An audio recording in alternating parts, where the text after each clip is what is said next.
Sayang naman yung bigas. Masasayang. Maglutog biko kapag tag-ulan. Masarap ang biko kapag tag-ulan. Ipares sa mainit na kape. Lalo na pag dark na kape. Ayan, yung maglatik guys. Ano ang palatandaan na okay na yung latik? Kapag yan po ay mag-sticky na siya.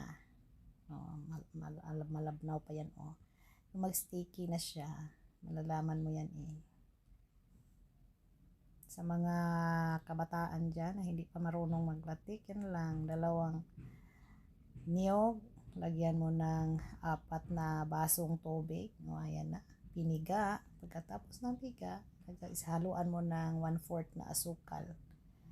1/4 kilo na asukal.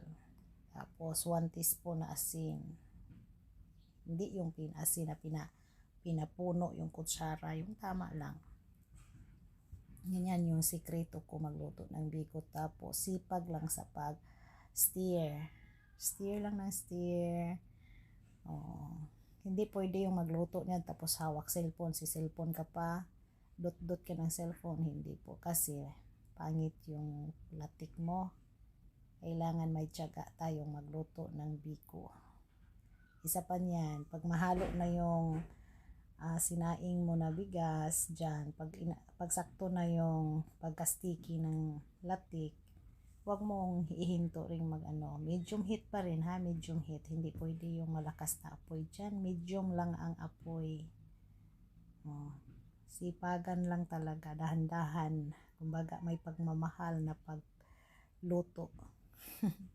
Tapos kailangan tikman mo rin kung ano yung tamis. Dandahan, mas maigi yung dandahan na paglagay ng asukal guys, kaysa mabigla ang tamis. Matamis talaga pag masubrahan sa asukal. Ayan, medyo okay na yung ating latik. Bago mo ihalo yung yung kanin, kumuha ka ng kahit mga kalahating cup lang ng latik para may pang toppings ka. Ganyan lang nilalagay, ginagawa ng nanay namin pag nagbiko siya. Okay? So yan ang ating biko guys. Tingnan mo, luto na ang biko. Tapos nang nakaraw na mix, tapos na yan siya. Ganyan lang kami simpleng magbiko, madali lang gawin.